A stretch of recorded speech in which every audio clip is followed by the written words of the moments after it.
How to know if you're basically toxic in a way? Well, I've been asked this question and it's a bit fuzzy to explain because nowadays a lot of people feel that everything they don't like is toxic. See, this is an indoctrination which goes because of woke culture, and woke culture only has one simple purpose. That simple purpose is to simply make everything that is in the world as superficialized as possible. Because when you think that everything is as easy and superficial as certain agendas make you feel it is, you will have an impression that life and literally everything in life is very simple. There is nothing complex about it. In the first way, it will give you a sense of security. It will give you a sense of so-called freedom or whatever. In the other part, in the other sense, it will make you feel very bored because if everything is very simple and you can easily learn it, what's the point of life, right? You are programmed in this life to think that everything in this world is bad. The whole world is burning, there are only wars, nothing is safe out there, just stay in your house, just watch streams, play video games, do literally anything that can distract you from your responsibilities. But the very simple point is, all of these are nothing else but signs of compliance. Because when you do things that distract you from what you are, who you are, the potential that you have, isn't it that kind of a problematic aspect, right? A lot of people will probably say no because, well, they are programmed to believe that they are nothing, they have no power, and literally whatever they say and do doesn't matter. Couple this with bad parenting, absent parents, which is typical of nowadays, and a stupid schooling system that teaches you to be more complacent than the absence of your parents in your early childhood programmed you already to think. See, all of these whirl in your subconscious mind as signs that you feel unworthy. See, when you feel unworthy or you feel something, see, it is only there, it only exists within you in a very simple way. The only way something exists within you is obviously if it exists within you. I know it sounds stupid, but you see, in order to understand something, in order to realize it, you have to go through certain stages of understanding and also experiencing it. Because only understanding, that is just meaning. Anyone can tell you anything, and it's gonna be only a story. If someone tells you things about metaphysics, or birth and, death and rebirth, or whatever else, if it isn't part of your experience, obviously you're not gonna take it as is, you're gonna take it for granted. So if it exists within you, it is a certain meaning, it is a certain vibration, whatever you call it, but it is a meaning, right? It is now energy, because meaning is also energy, that is part of your system. The very simple problem is you are attached to that meaning, which is part of your system. Now, when it is part of the system, it can only become part of your system if you do it enough times, right? If you rehearse it enough times. Let's take an example. When you start smoking, for example, you only love smoking because it gives you a certain sensation. I'm not a smoker, so I cannot say that, right? But the simple point about smoking is that it also pinpoints a lack of parental attention. Yes, you heard it right. See, when you suck on that cigar, because you cannot smoke otherwise, it replicates the same feeling of you sucking on your mother's nipples when you are being, breastfed when you were very young. It is the exact same sensation for your subconscious mind, right? It is the exact same sensation for your subconscious mind. I don't care what sensation smoking gives to you, it is irrelevant to me. It doesn't even exist one split of a second in my awareness, so I'm not a smoker, I can't say things about that. But unconsciously, it has the same function, right? So people who smoke, in a way, pinpoint to that. Because honestly, if you are a conscious person, a being who knows what they lack, what they don't lack, and they don't let their unconsciousness decide their whole existence and therefore become poison people in time? Well, the simple point is self-destructive behaviors will always look alien to you, because I've been wondering for a while, why do people love self-destruction?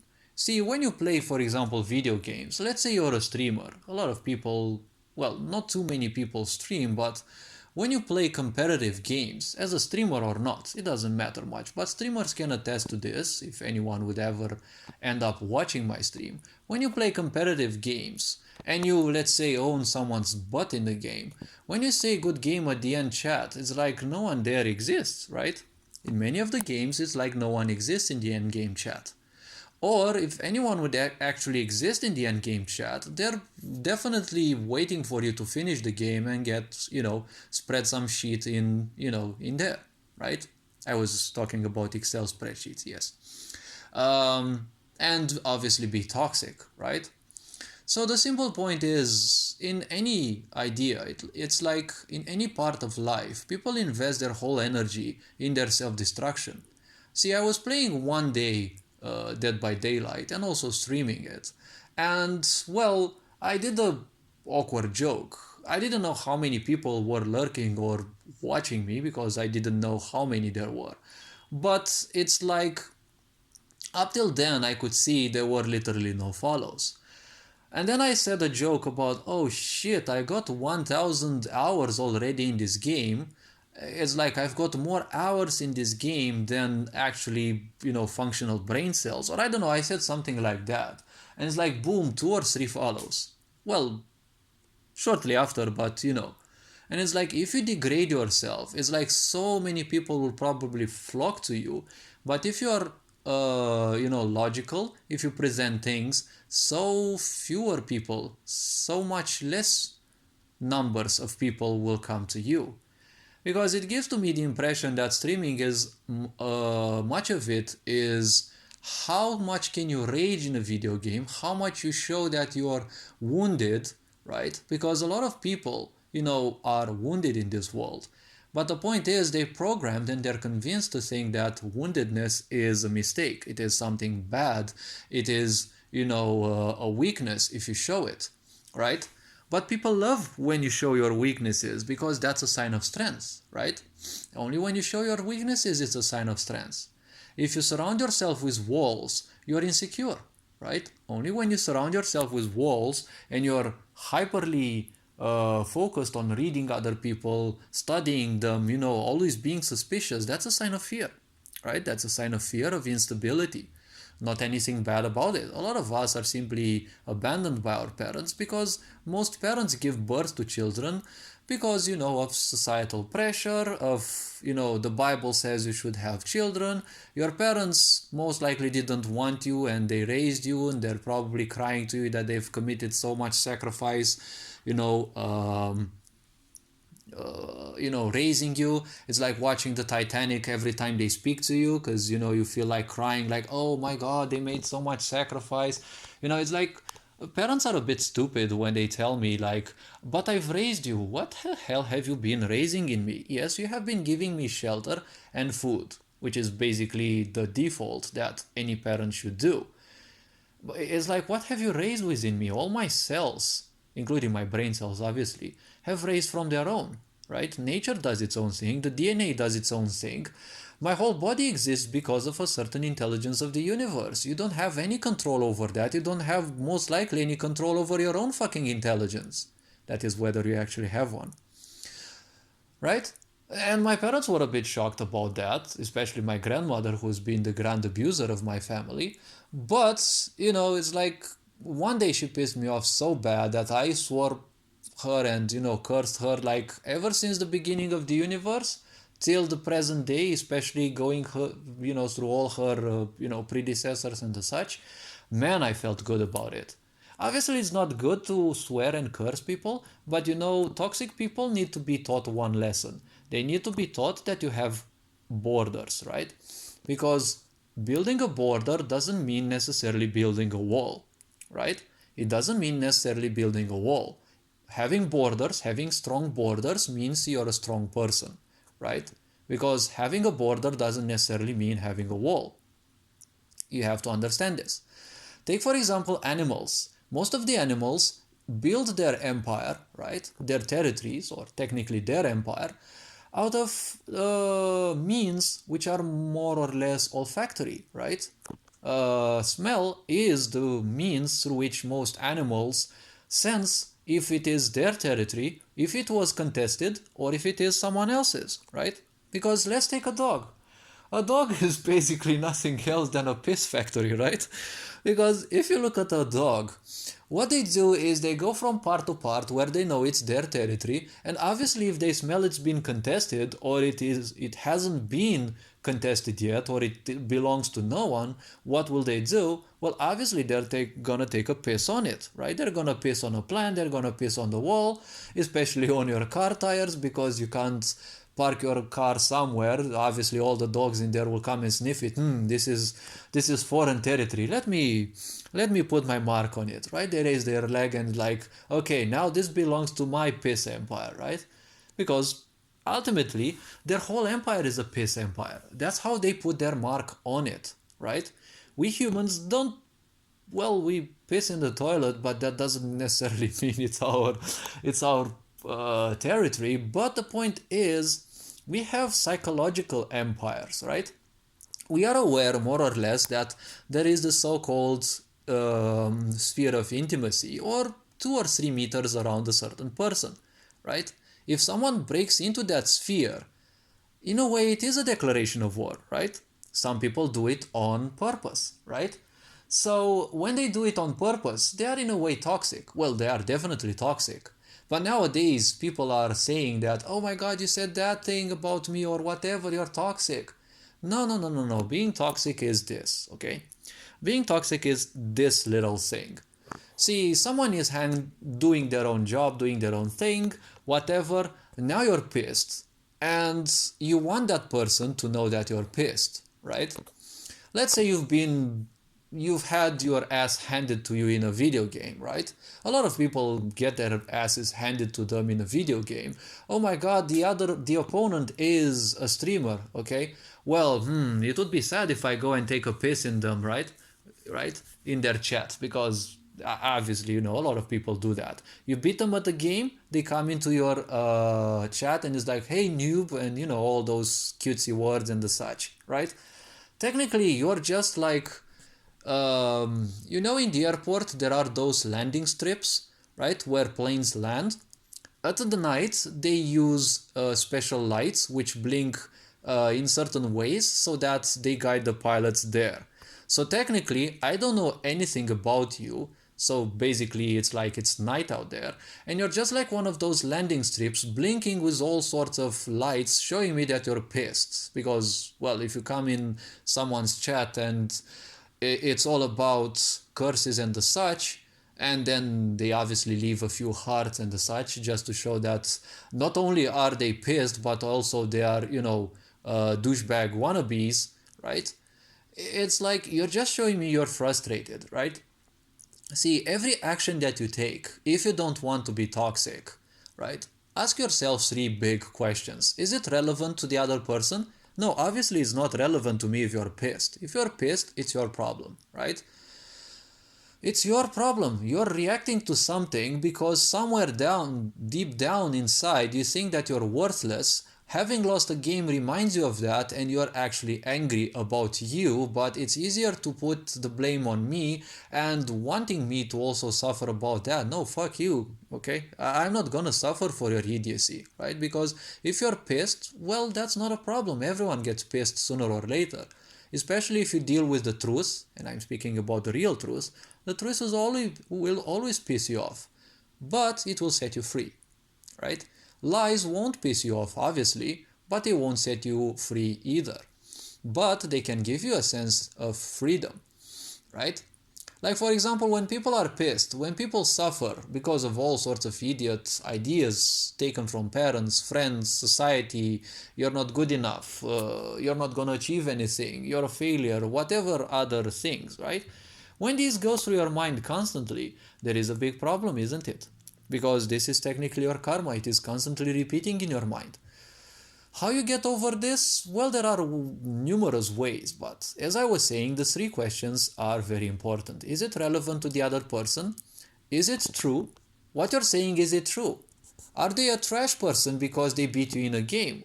Well, if it were true and they're trash, well, I don't know about you, but if a trash person beat you, well, I guess you're a bigger trash then, right? If they're an idiot for beating you, well, you got defeated, you gotta admit it. If you don't admit it, well, you're a bigger idiot, right? There's always room for improvement.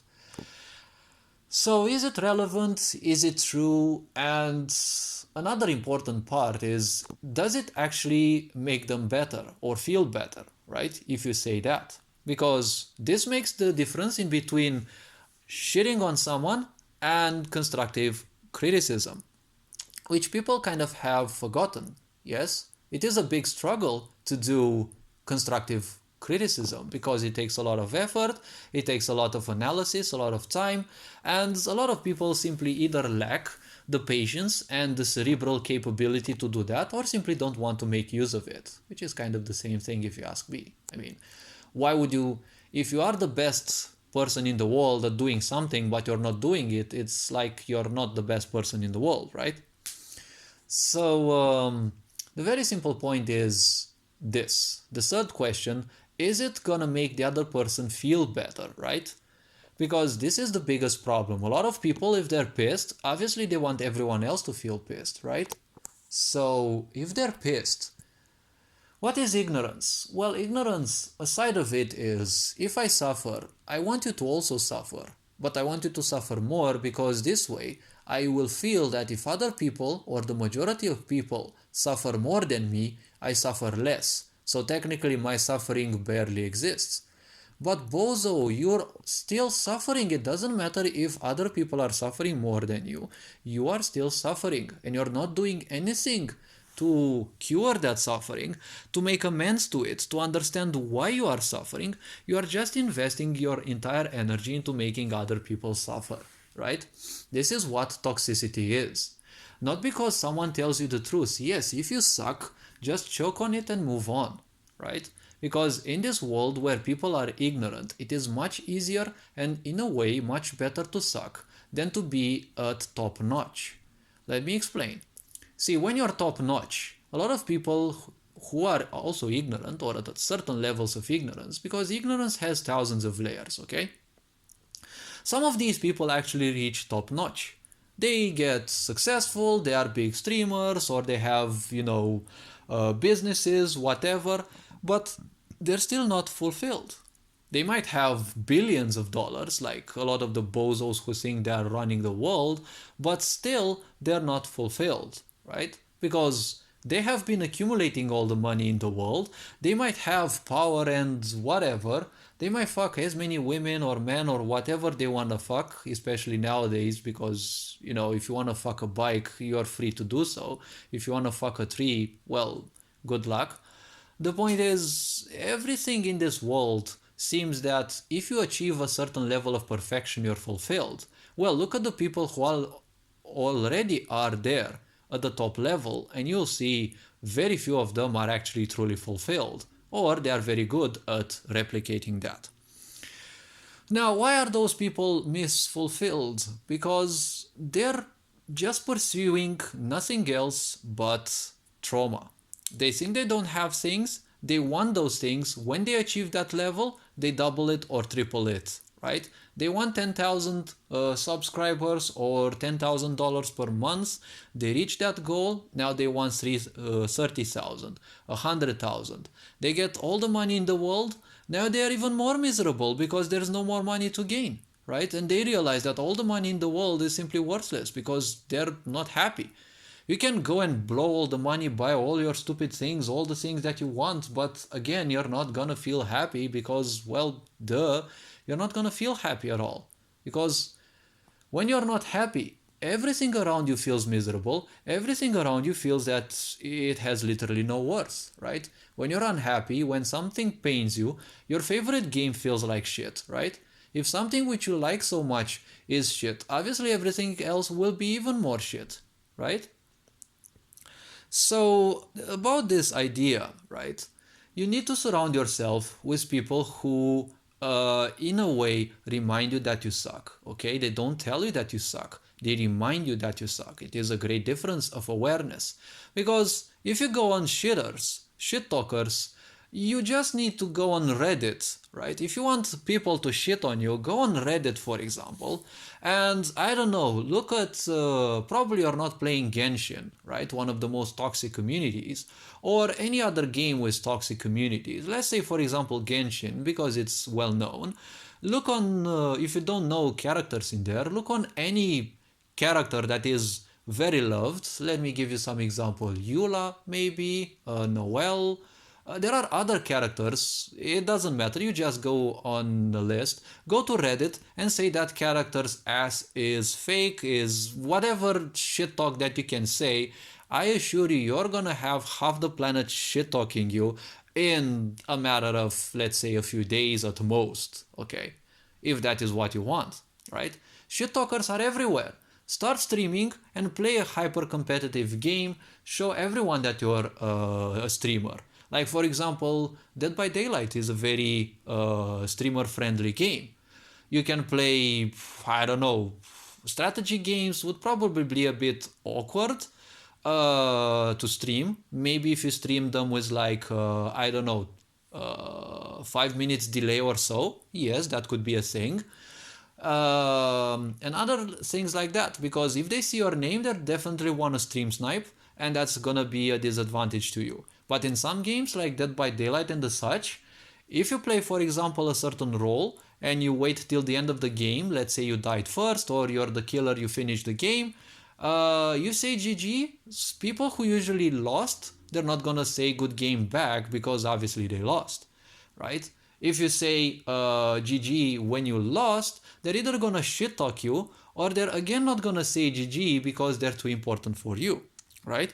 So all these bozos are just spending their entire energy, to support their misery. It's like, why are you such an idiot with yourself, right? First of all, you're surrounded by idiots. A great quote said, if you want to have a good opinion about yourself, make sure there are no idiots around you, right? Idiots are easy to see because they will always do the same thing again and again. If you know idiots for 5 years, you know they haven't changed much. They're gonna do the same thing. They're gonna spend their time, irrelevantly. They're not gonna change much. Probably they're gonna change some clothes, some video games and the such, but the core actions that they take and their core behavior still remains the same. Because behavior is a great part of what you are, right? Your behavior decides your worth in a way, because your behavior is a set of actions that you constantly repeat. Your actions draw on other actions because actions have reactions, right? See, there is a difference in between working and, let's say, having a certain business. A lot of people say it's easy to have a work, obviously, because a job is easy. It was meant to be easy because it is the easiest cage, right? Let's say you want to start a business. Well, if you want to start a business, you have to hire people that will guide you, that will teach you things, and that is extremely expensive. You have to take responsibilities, you have to change and adapt to a different work schedule. Yes, you can work anytime you want, but you have to take all the responsibilities alone. There is no responsibility in most jobs in the world because a job already has you handle a few fixed things and your higher-ups have higher responsibilities. Obviously, every job has its own few responsibilities, but everything is fixed and everything ends up easily and quickly in this idea of safety. The safer you feel, the more miserable you get, right? Because when you feel safe, everything is easy and you feel miserable because there's no challenge in your life. And then when you feel miserable, you want everyone else to become miserable. So obviously, you're a toxic person, right? A lot of people think that everyone is toxic when they tell them things that they don't like. See, if you're surrounded by people who love you, you're most likely in a cage. If you're surrounded by people who always support you, well, you're a failure more or less. Why? Well, remember those kinds of, mainstream shows which they're called X Got Talent, like America Got Talent, whatever country got talent. Typically, in the first stage, a lot of people, a lot of fuck ups end up in there, right? They think they have a voice, and when they sing, it's like, oh my god, it's like, 1,000 nails, going down a chalkboard. It's like, bro, what the fuck is that voice? I didn't even know humans could be that horrible. Could sing that differently, let's say, because you can't say bad things, right? You can't be a bozo. You have to be politically correct. I wonder why it's called politically correctness, right? Political correctness and not social correctness. Oh yes, because it is politically supported. Whoops. And obviously it's called so because politically supported ideas are governmental work. And when you say governmental very slowly, you get governmental, which means govern the minds of people, right? And obviously the government and mainstream media, they don't govern people's minds because it's not called a mainstream for a reason, right? It doesn't have any reason. It's just a simple word, right? Why would they call it a mainstream? Because it's only one single stream of energy. And when everyone connects to that, they feel that that is the only reality that can exist, which brings them back to the idea that, it's a safety. And if it's safety, it's gonna make you miserable. And if it makes you miserable, you're gonna be a toxic piece of shit, right? I love making videos like this where I don't give people things straight in their face, because if people are not ready for a truth, they will simply take it for granted, right? They will not accept it because, first of all, they don't have enough awareness, they don't have enough willingness as a consequence, right? So this being said, this video might require going through a few times because I actually provided the answer, but I like being a bit mysterious because, I don't like giving people the answers they need, right? People who give you the answer you need straightforward, well, it's nice to have such people, but you have to have a certain level of awareness. Because again, if you're surrounded by people who only compliment you, you're probably in a cage, right? Because shit talkers will always compliment you when you're doing badly, but they will use the guise of complimenting you, right? It's like some people will use tactics like this. You're gonna tell them like, oh my god, I did such a wrong bet, I did this, I lost some money. They will compliment you indirectly because they want you to suffer. They are proud of your suffering because now you're part of their collective, right? Because miserable people will always go together. You're not gonna see truly wise people spend time with miserable people, right? They will spend some time when it comes to sharing some ideas, like for example typically only in formal places, like you'll see yogis, gurus, people who do business and they want to share their secrets, right? They come at certain meetings, they share their ideas, but it's kind of mostly that, right? It's not like anyone like, big people will come to you and speak to you in person, right? You have to take the steps to come to them because that's how you show them that you're interested in stepping out of your comfort zone, stepping out of your misery, right? And when you want to step out of your misery and become less safe, in a way, or safety embracer, well, you're starting slowly and surely to be less toxic, right? Because, as I said, is it worthy to tell that person something? Is it true? Will it make them a better person, right? But the problem is, miserable people don't want you to be a better person, right? They want you to be a miserable person. And they have a two-pronged strategy, right? First of all, if you tell them something bad, they will tell you something which may be true or not, typically invented, but maybe true or not, and they will tell you something like, it's far worse than it happened to you. It's like, it can be so much worse, but yes, you'll feel that you've been understood by someone, right? And at the same time, you feel that there's a double reward. Not only have you been understood by someone, but you're their homie, right? You're suffering buddies, right? But you're not doing anything to remove yourself from that suffering. You're just complacent to that suffering because it is your safety, right?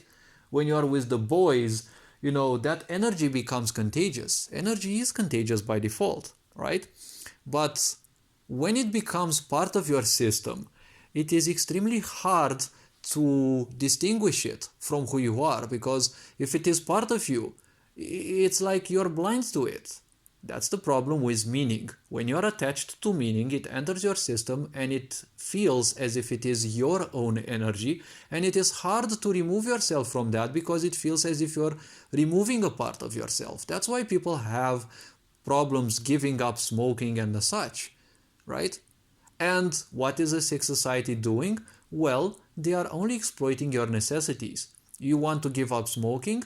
Oh, look, there's 100,000 pieces of medicine that can help you, right? They might help in a way, they may have side effects, but ultimately they don't help in any possible way. They only make you feel psychologically safer, but they make you feel psychologically as if you're trying, but your misery will pull you back because you're not worthy, because you're, miserable. You're gonna feel again you're not worthy. The death spiral will keep hitting back at you, and you're gonna simply give it up because you're not worthy, right? It is the easiest way. You're gonna say it's not worthy, so okay, why did I even try it in the first place, right? And you're gonna become complacent again with your misery, and you're gonna be a toxic piece of shit as well. So the point is, safety is a big problem, right? You'll see all the people who are successful, they have a very big comfort zone. They go from country to country, they expose themselves to all sorts of risks, and, well, successful people are typically risk takers. If you stay and do the same thing, you're gonna be miserable, and you know what that means, you're gonna be toxic. Being toxic is not about telling people bad things, because when you tell someone a bad thing, the point is you're probably speaking something truthful. Because if someone sucks, they suck, and that's it. That's the truth. If they don't like it, well, no one likes the truth in the first place, right? Whoever likes the truth, well, that's a keeper, right? But the grand truth, not a personal truth. Because a personal truth is more or less a lie in the end. It is something that makes you feel good. All the toxins, all the repurposed foods, all the shit food that you can find in the world tastes good specifically so that it gives you a certain sense of misery. Food is energy. Energy is contagious. Energy is powerful. Whatever you put into your body, it becomes that. If you put gasoline into your car, it in a way becomes the car because it enters its system, it functions within the system. But a car is a very simple thing. Yes, obviously it takes a lot of skill to build a car, to learn how it functions and as such to put all the pieces together. But a car can be built and unbuilt. A physical body can be unbuilt, but you can't build it because you can build a physical body, but you cannot build the life it has. You can simulate the life with machines, but still you're not gonna create the intelligence that the universe has, that has billions of years of evolution. You're not gonna simply create a machine that will replicate that, okay? I mean, even the machines, they have a certain life, right? Because you turn them on, they exist, right? They have a battery which preserves their memory. They are still alive even if you turn them off. But people aren't capable of thinking like that, and because they are ignorant, it is better to not tell them that machines are alive, because nowadays people fear their own shadow. And people fear machines because, oh my god, the AI will become sentient. No, it's never gonna become sentient because you've taken billions of years to reach the level of awareness that you have on this little planet, right? You're not gonna think for one split second that a machine which we created like several decades ago is gonna become more aware than you. Its awareness is only controlled by people because there are developers and designers behind those who are constantly patching the machine to make it look as if it actually has some kind of awareness, but it doesn't have any awareness, right? You can communicate with it and it's gonna make you feel good, but it's not gonna necessarily make you feel truthful about that, because you can have an interface where you talk to a machine, but it is programmed to talk to you. If you bring up subjects which are beyond it, it's not capable of learning those. It can adapt to some situations, but it's not going to learn things too easily. Yes, I know this goes very broadly, but learning new things doesn't have anything to do with your awareness or with consciousness. If you look at animals, their consciousness level is only survival, right? But they're capable of learning things, right? A machine doesn't have a consciousness of its own. It is only aware of its function, okay? Animals aren't necessarily aware of their function. Do you think a cat knows how many livers it has, how many kidneys it has? No, it's only important thing. It is one single entity and it wants to survive. That is the only thing, okay? They might know, obviously unconsciously, how many organs they have and the such, but it doesn't matter to them. Their survival is the most important thing to each animal. To you as a human, the problem is you're being kept in survival and in sexuality and the such because those are the lowest points of life and it is the easiest that you are being controlled with. You're not going to easily control a stoic person or a wise person because they are very broad, they are very open to ideas. See, if I want to control you, I have to convince you that you're nothing else but one single possibility out of the myriads of billions of possibilities, right? Because what is a wise person? Someone who is open to so many possibilities, as many possibilities, right? What is a miserable person? Someone who is trapped in a set of ideas, in a set of things that don't even support them, right? It doesn't even make them feel good. It is not necessarily even true. I mean, let's say you suck. Okay, what's the point? That's the best thing in a way. Because let's take it like this, right? In terms of competition or evolution, which is better, being a 90% or being the one who sucks? If you're unconscious, both levels are bad, right? Because if you suck and you're unconscious, you're gonna become a greater sucker, a more miserable person by the day. If you're at 90%, right, you're a successful person and you're miserable, it's still gonna be a problem because you're gonna be obsessed only about how to reach that 100%. Maybe you're already at 100% and you don't realize. Still, you're, trapped in that idea of what can I constantly improve? It's the same thing as the bozos who think they're ruling the planet, right? There's not too many problems on this planet, but all they want is to do good because their parents were there, right? Probably their parents were cousins. Probably they never existed in their life. And all they want to do is to show the world that they can do some good. So they're all about fix, right? Everyone wants to fix the Amazon. That's why more than 50% of it has been burning and no one cares about it. But they want to fix the Amazon, But, the billionaires instantly rushed and gave money for the restoration of a stupid, monastery in France, which was burning because, things start burning from time to time. And, it is honestly a good historical monument. I'm not going to bother about details and the such. But honestly, the world would be a much better place without that stupid monument and with the 50% or whatever much of the Amazon forest that have been burning throughout the pandemic. The countries and authorities there were yelling at the world, what the heck are you doing? We need help. But, people were just whistling around. And, there definitely wasn't enough money to provide help, to put off some fires in there because definitely the whole money wasn't going into preparing more draconic laws throughout the pandemic and then at the same time to supply some countries with ammunition in order to support some wars and to also support the mainstream, to support those ideas and to constantly cry propagandistically here and there just to make use of your emotions because, that's what pitiful people do. They prey on your emotions because they can't access you anywhere else, right? They're just people who are convinced they're worthless and obviously they won't invest time and energy into becoming better, right? So they just want to make use of your mercy and prey on a bit of your attention, right? If you want to be less toxic in life, one simple tip is this.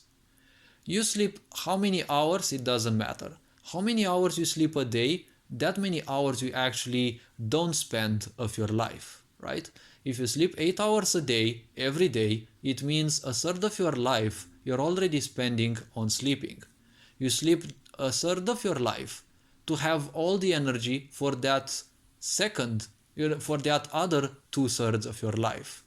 One other third of your life most likely will be taken away by family, duties, responsibilities, job, whatever performances you have, your psychological, imbalances and the such, suffering, challenges, whatever, right?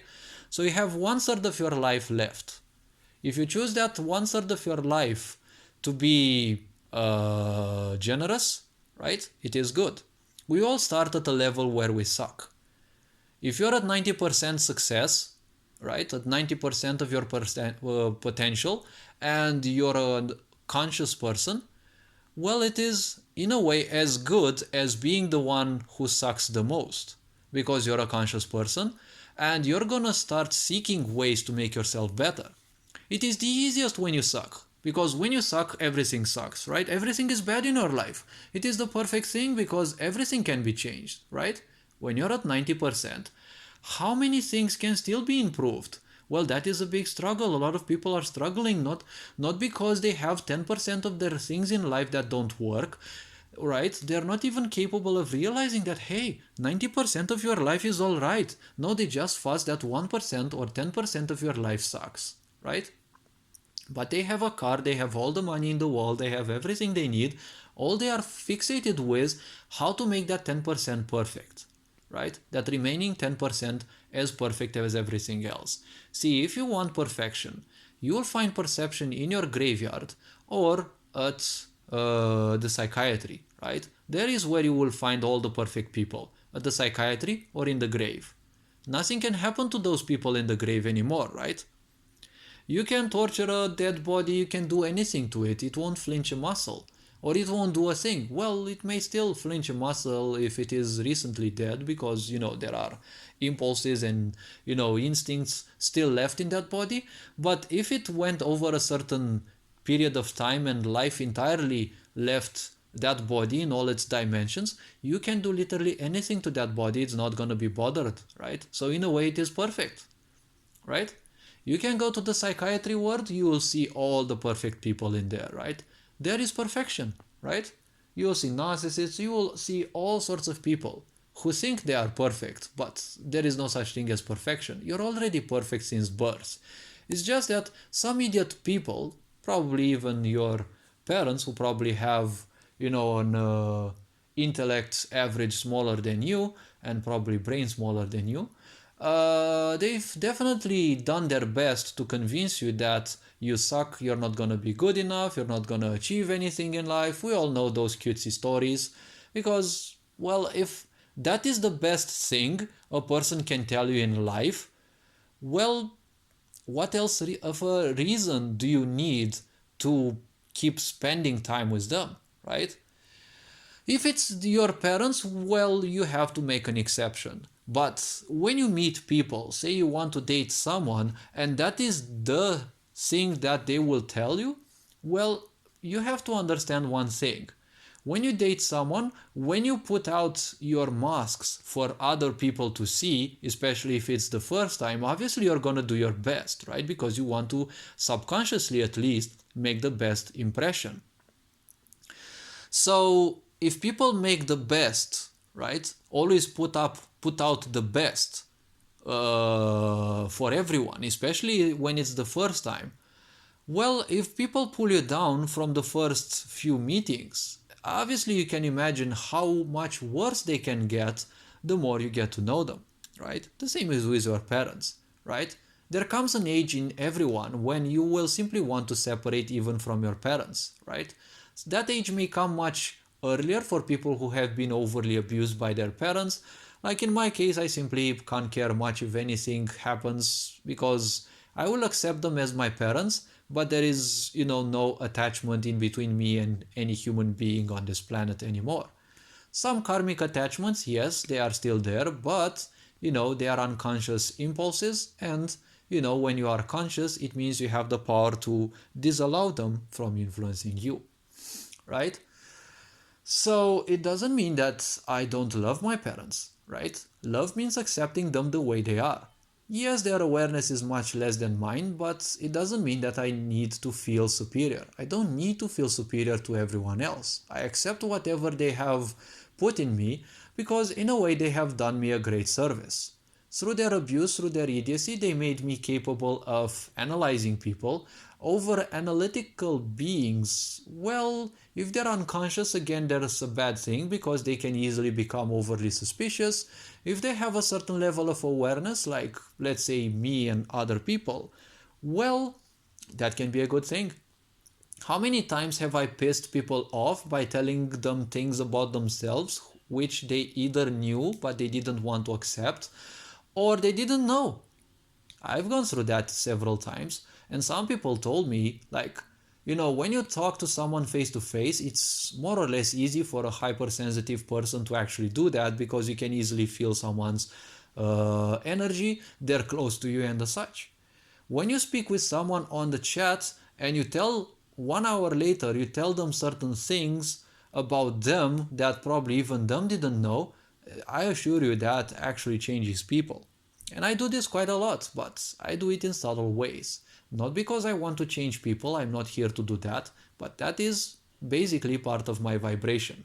No one can stay close to me for too long without starting to feel shaky sooner or later, because my whole existence, in a way, is a certain sense of revolution. Everything that is structured, everything that is physical, in a way, especially meaning, crumbles around me because I am the end of all meaning, right? Not, don't take me as some kind of, doombringer or thing like that. But the very simple point is meaning kind of will always find an end within me or around me, right? That is why I keep reminding people whatever they say, whatever they feel, it is meaning, right? The more they attach to it, it becomes part of their system, and it is harder and harder for them to distinguish that. That is why a lot of people invest their energy into their misery, because they think their misery is part of their own life, right? It is like if they would remove their misery, it is like they would remove an organ from them and they would die, right? That's how narcissists manipulate you into existence. And believe me, I faced the thing, right? Obviously, I haven't been overly abused like other people. Obviously, other people may have gone through worse abuse, but narcissistic abuse is still abuse nonetheless, okay?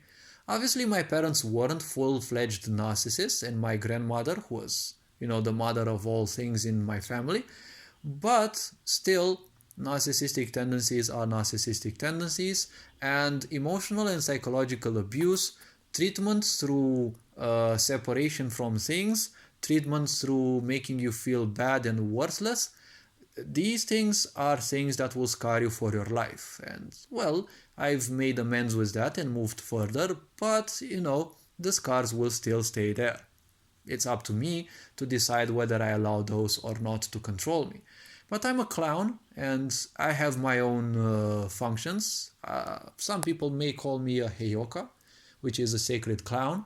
Someone who's always goofy in a way and doesn't take ever things too seriously. That's why I always remind people that I'm seriously trolling and trolling serious.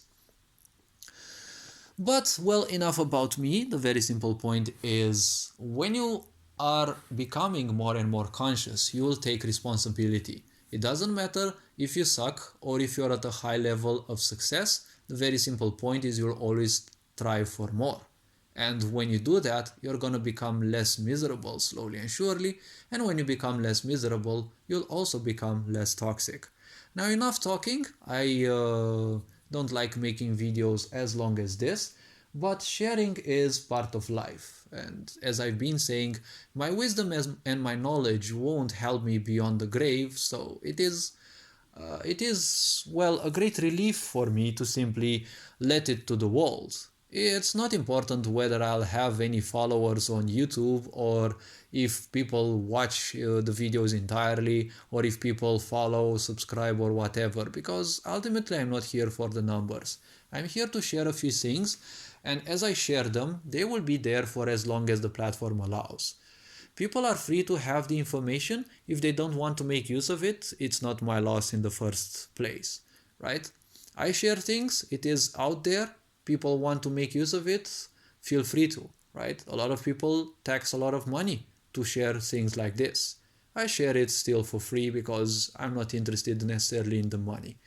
So this being said, hopefully this video raised a bit of awareness. Thank you for all the patience. And well, this being said, take care, enjoy life. Ferenc Bohor signing out.